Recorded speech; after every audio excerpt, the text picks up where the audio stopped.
Hi and welcome to Spill the Tea with LLIB. I'm Cal. And I'm Claire.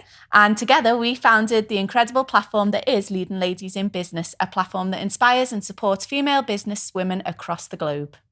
Hi everybody and welcome to Spill the Tea with LLIB. I'm Cal and this is Claire. And here today with us is the gorgeous Ilaria Petrucci, who is a trauma-informed emotional eating coach. Did I get that right? Yes, well, Claire and Ilaria have obviously been in some sort of secret WhatsApp that I was not invited to. I feel very left out on the nude and, well, just the nudes and neutrals. Colour coordinated wardrobe. If we planned it, we wouldn't have done it this well. Well, the only difference is the trainers. Exactly, so, yeah, but both looking gorgeous today. You look amazing. Yeah, next time, add me in on the WhatsApp. Just rude. So, Ilaria, we're here today to talk all about your journey as a woman in business and what that's been like so far. Can you spill the tea? I'll spill the tea. Good. Well, first of all, thank you for having me. It's just so lovely Our to pleasure. be here. I have been in business as a self-employed businesswoman for over 10 years now. And I actually started off, which I still do, as a professional wedding photographer. Wow. And I started, again, about 10, 11 years ago now. But I've always had this passion for psychology and the science of human behavior. Why do we do the things that we do? And how are we the way that we are? And about our struggles and inner journey. So when COVID hit in 2020, and obviously weddings were on hold, I just used it as an opportunity to have the time to actually focus on my other passion, psychology and human behavior. So I did my NLP master level studies. And then in 2021, I did my trauma-informed coaching course. Here what I do today. And I specialize in emotional eating and people pleasing because that's, I'm sure we talk more about this as we go on, but that's been kind of like my personal journey. And I mean, the journey of business is an inner journey first, isn't it? Like I remember when I started photography, I was like, I just have to know how to take pictures. And actually taking pictures is like probably 10% of what actually goes on. It's like the iceberg, isn't it? Right. There's the photograph and all the other bits. Yeah, and the same with coaching now. It's like, I have to coach clients. But actually the time that, coaching client is it's a part of what I do. But there is so much more that goes into it. And also the self-development journey when you start a business and when you start to put yourself out there and recognize yourself and your gift. And that's when the stuff comes up that we have to work on. So it's been an amazing journey and I couldn't imagine myself doing anything else. Yeah. No. I can see that. I can see the passion as you're talking about your glory. Yeah, I love that. So what's been your, sorry, that was mine. I got the eye then tonight. The eye, this is my turn now. Yeah. What's the hardest challenge that you've faced as a woman in business that you've had to overcome that you can share the journey and how you did overcome that challenge? I think the self-confidence to recognize myself and what I am good at and to actually own that, not just with me, but also with other people. And one of the things that I've recognized very quickly in my journey is that the more connected I am with myself and the more I own who I truly am authentically, not just what I think people might want me to be, which is something that I have done a lot in my private life, especially. Only then I can serve my clients the best way I can, because the more connected we are to ourselves, the more we can be there for other people, especially in the area that I am in. I obviously deal with a lot of inner child healing and trauma. And if I can't be there with my own emotions, then I won't be able to be there with my clients' emotions. So when was that light bulb moment for you then? When did you realize that something needed to change within you? When did you, I need to stop this people pleasing, I need to, I need to change? When was that light bulb moment? I think it has been a roller coaster journey. And for me, the people pleasing, I think the moment that I've connected my emotional eating with my people pleasing, and my problem, and I quote, because my problem has been for so many years, like my weight, how I look on the outside. And so the solution that I thought I needed was, I need a diet, I need to lose weight. And then I got on a diet and I lost weight many times in my life. You know, I'm 42 this year. So I have been like on this journey for 15 years of this roller coaster. And then that moment I realized that's not my actual problem. My weight is not my problem, and the diet is not the answer. And that's ironically one of the first things that I've learned in my trauma training, that asking the question, why do I emotionally eat, is not actually the question that we need an answer to. The question that we need an answer to is, why the pain behind the emotional eating? Because if I were to ask somebody who struggles with emotional eating, or if I were to ask myself back then, what does food does for me? What do I get from eating? What's the payback? Because if we continue a behavior, even though it's detrimental to our goals or to our health even, or to our development and generally functioning in life, is because there is a payback there. And so for me, the payback was a relief. And then you ask yourself, a relief from what? Yeah. And the answer is discomfort, of course, and pain. And one of the most important things that I had to realize, and I can see now in my clients on their journey, is to actually realize it's okay to want relief from pain, because why wouldn't you? Yeah. You know, why wouldn't you want to feel better? Yeah. The problem becomes in how you are going on about it. And so don't ask yourself, why do I emotionally eat? Ask yourself, why is the pain there? Where does the pain come from? Because only then you can start to heal. Yeah. Yeah. No, absolutely. And we say that to children in schools now as well. It's more mindful of, not why did you do that? Why did you hit that other child? Or why didn't you eat your lunch? It's more about how you're feeling right now. Like, what was going on for you? Yes. When that happened and when you hit that other child, what was happening for you? Like, where was the feeling, And it's about them then saying, well, I was angry. Okay, so when you were angry and that behaviour, and detaching the behaviour from the child and knowing that it's okay to be angry, it's okay to be sad, and it's okay to sit in those emotions.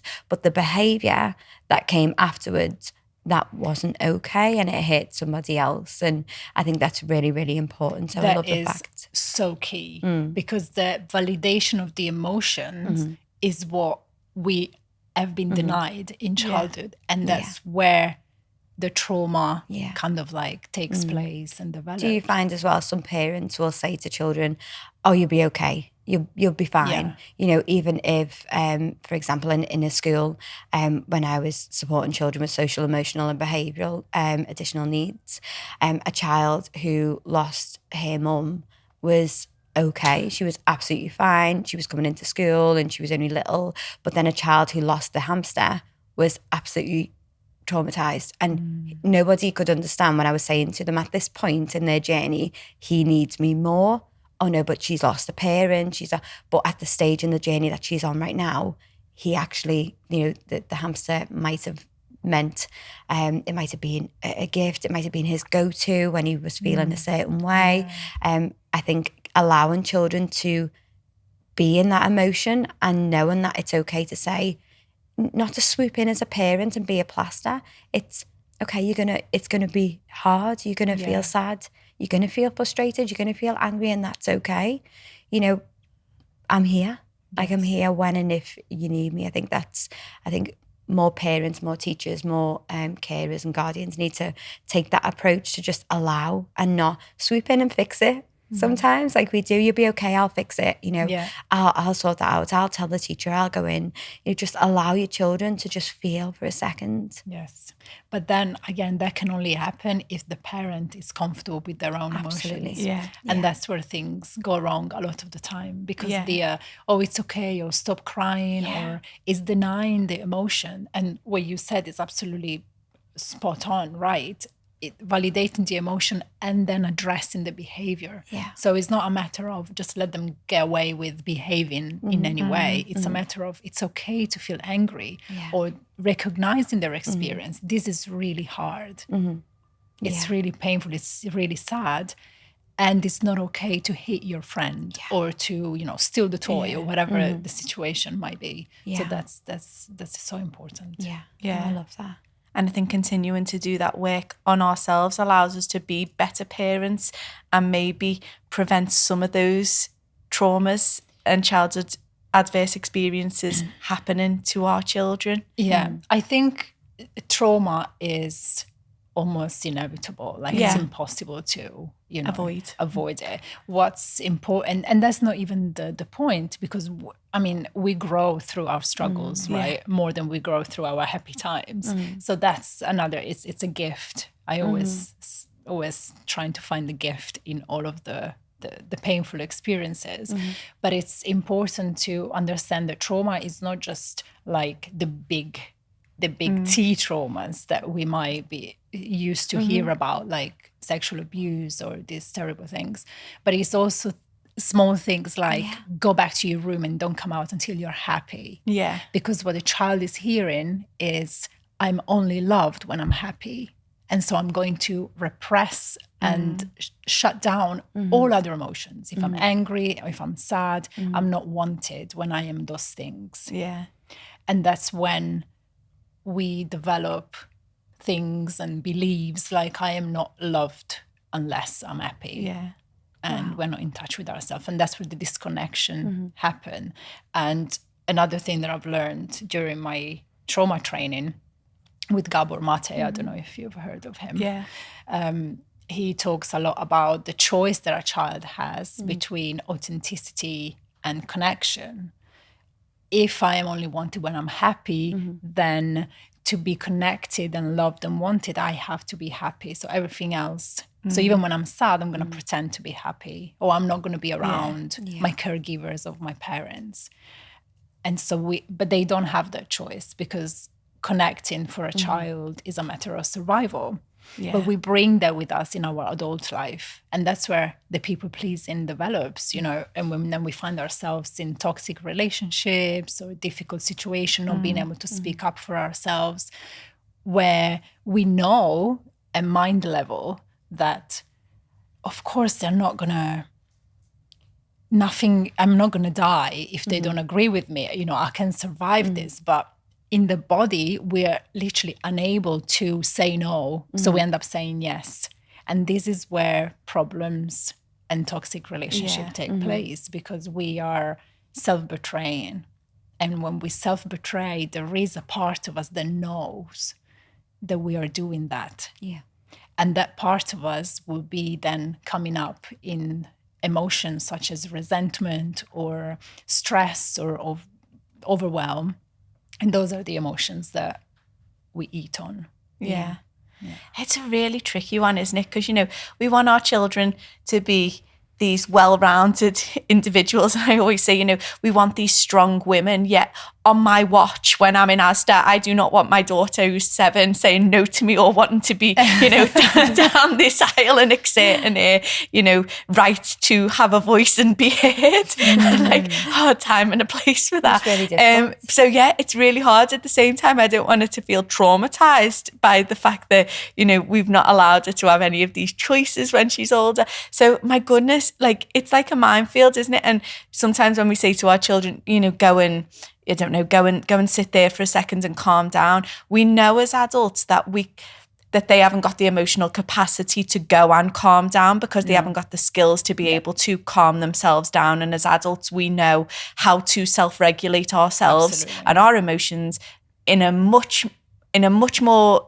understandable way than they've got access to, whether that be a glass of wine or a bath or a walk or a cup of tea or any of those things. And yet for parents, when you're also at the top because you've not had any time that day to be mindful about what you need and to fill your cup, it's often easier to say, go over there for a second and calm down, than it is to check in with yourself, be mindful 100%. of that experience 100%. and do what's right for them in that moment. Yeah. I've actually taken myself away from my You've gone to children the in the timeout house step. and I've taken myself to have some thinking time. But I think the big tip there is to take yourself, like I've got 3 children, 18, 17 and 8.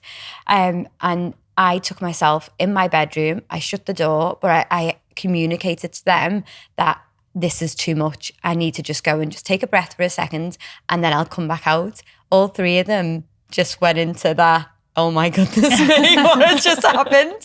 And I sat in my room, I took a breath, I had a little cry, and that was absolutely fine. And then I come out and I explain to them like what their behaviour, like why that would, why that had upset me and how we can't move forward. And I think it's about communicating, and you are absolutely spot on in saying that most parents and carers and people, we don't understand what's going on for us to be able to communicate that. So having that time and just taking a breath and really connecting with yourself, I think is really important before we start to learn about how to parent.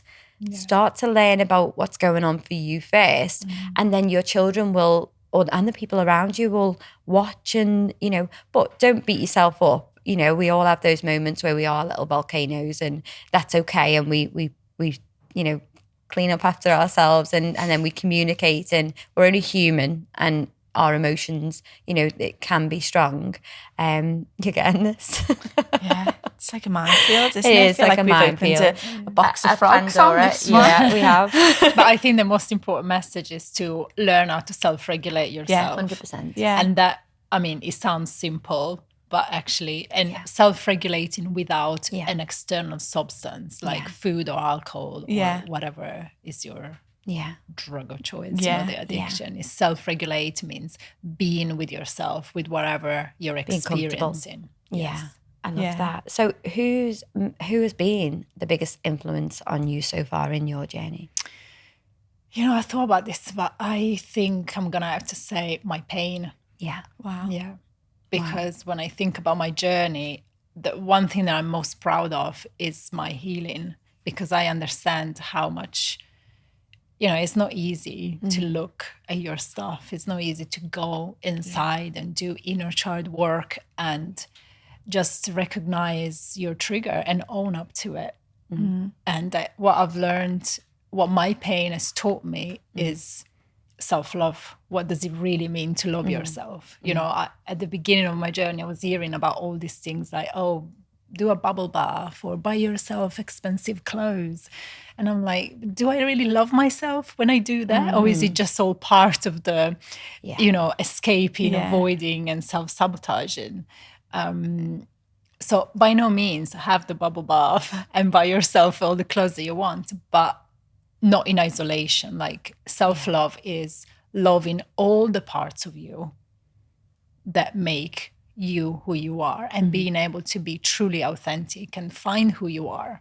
Because if you relate with people pleasing or with emotional eating, you have lost yourself along the way when you've learned to please other people. Because the whole addiction of pleasing comes from, I have to give myself up to be liked by you, because I can only be okay with myself when you are okay with me.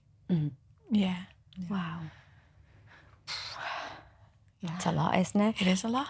So what goals are you pursuing right now in business or personal life that you can share with us? Yeah. Well, in business, I am super excited. I'm working on my very first group coaching program, which I'll be launching in a few months. And so far I've been working with people one-to-one, but what I find is I can serve more people in a coaching program where it can be a beginning of the healing.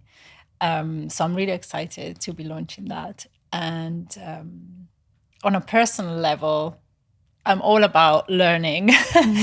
So at the moment, I'm not actually enrolled in any course or studying anything, because I find that I'm in a really good place. So I'm just focusing on putting the things to practice that I've learned in my journey. One thing that I really want to do is to do more public speaking. Yeah. And just put this message out there and just really educate people and empowering people to do the inner work. And if I look at my journey, I wasted so many years trying to find the right diet or trying to find the ways to lose weight so that when I lose weight, then I'll be happy. And it doesn't work that way. And if you can only be willing to look in the right direction and ask yourself the right questions, that you can save yourself a lot of time. So what would be one of those questions if people were at the very beginning and they needed a question that they had to answer to start beginning that inner work? What would that be? Recognizing why you overeat, emotional eat, or what is the addiction giving to you? And then asking yourself, why is the pain there? Yeah. Why do I need to soothe myself? What do I need to soothe myself from? Yeah. That's the first thing. Wow. Yeah. Yeah. It's a great And it question. requires being brutally honest with yourself. Like you can't hide. You can't hide. Absolutely. And why would you? Yeah. Why would you? Time is so precious. Life is so precious. The only way that you can be authentically yourself is by being brutally honest with you first. And then you can build authentic relationship with other people and being able to go like, you know what? This doesn't work for me. Yeah. Like, how would I have loved to have had the strength to say that in my life when I was younger? Yeah. So if you could give one piece of advice to your younger self, what would that be? Good question. One piece of advice to my younger self. Don't believe them. Like, the inner voice. I don't have to believe all the thoughts that I have in my head, because first of all, not all of them are mine.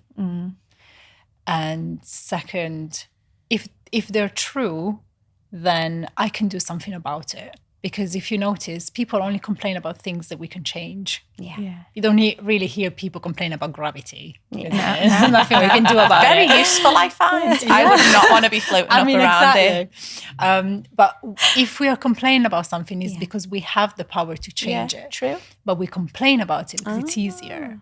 Yeah. It's easier and it keeps us stuck. So the complaint is actually part of the pattern that we have to break. So that's a whole different conversation, but just a hint there. And if the voices in your head are not true, then why would you believe them in the first place? Why would you believe a lie? Yeah. Yeah. I love that. I'm still stuck on the gravity thing. You've never complained about gravity. Are you thinking about something Yeah. I'm off that you on a little complain about that you tangent can't change? I have tried. So if you find something, let me know. I'll let you know. I'll be in contact. So one way that I, Ilaria, keep true to my authentic self is the way I make a cup of tea. And that's my truth. Okay. And I'm very willing to speak about my truth on camera on a regular basis. I can't even cope with this today. Did you like that smooth segue? I was thinking, and I'm also really not good, and then a she people dropped the cup of pleaser. tea. Yeah. I'm not a people pleaser. I like it how I like it. Yeah. And I'm not afraid to say when people make it the wrong way. So, Ilaria, if you were going to make the perfect cup of tea with no people pleasing involved whatsoever. So in the name of authenticity. Yeah, in the name of authenticity. I think we have a problem here. I don't drink tea. I'm joking. What? Sorry, Ilaria. Cancel. I don't drink tea on a regular basis. Okay. But I do love a cup of tea. Yeah. And this is how I make it. I think you like this one. Bag in first. I've lived in the UK for 21 years and I always lived around people that love tea, obviously. Yeah. So you're just building the suspense, Ilaria. Hot water, but let it sit still. Yeah. Let it sit still for 30 seconds. Yeah. Put it in. I don't like to let it brew for too long. So I pretty much just stir it and then throw the bag away. Just show the cup. And then the bag. oat milk goes in. Oh, Oat milk. I'm vegan. But still, at no point there, the milk is in the cup with the tea bag. Absolutely not. That is a clean sweep for me today on today's recording. Ilaria, I love, and we know it's the truth because you are very against people pleasing, and that's the inner work that you've been doing for 20 odd years now. So we know that is now the right way to make a cup of tea, and I feel so connected with you on all levels. Yeah. Well, yeah, I know there was the WhatsApp group, but I mean, we've connected over a cup of tea in a different WhatsApp group, which will now have for just people who make tea the right way. You know, I love the fact that your whole body language changes as soon as the guest agrees with you. You're just like, yes. It's like you've been interesting one. Yeah. Claire, you are dead competitive though, so you do win at a lot of things. Yeah. And I want to add, I have to have one small thing to win at. I want to add that it's not wrong to want people to like us. You know, people pleasing is all about wanting people to agree with you. But what I've learned in my journey is there's a difference between I can't be okay with myself unless you like me, or you know what, it would be nice if you agree with me on how you make a cup of tea, but I'm okay if you don't. Yeah. So who do you think is the biggest people pleaser out of myself and Cal? Oh, I don't know. Maybe we should start that as a question. Who's the biggest people pleaser? God. Yeah, I am a people pleaser. We all are on some level because, again, as I said, it's valid to want to be liked and loved and accepted and approved of. There's nothing wrong with that. Now, the problem comes in when that stops you from being your authentic self. So being able to say, I love for you to agree with me, but you don't, and that's okay. This is me and this is you, and we can get on anyway. Yeah. There you go. There you go. We can get on anyway. It's a good job, really, isn't it? Yeah. And we did learn it. Just don't make each other's cup of tea. That's all. Yeah. I always make your cup of tea. You do, Always make your cup of tea, and I make it your way with my cup of tea. I make people my pleases tea me. her way. Yeah. Only because you watch. That's not people pleasing though. That's considerate. She knows that this is what you need to be happy with your cup of tea, and this is a good relationship, friendship. Yeah. I make you happy. There you go. Thank you so much, Ilaria. That was an incredible conversation. And again, we can't wait to share your journey with our viewers and social media and the Leading Ladies in Business audience. I do know it's going to be really, really greatly received. Yeah. Thank you. Thank you so much. Thank you.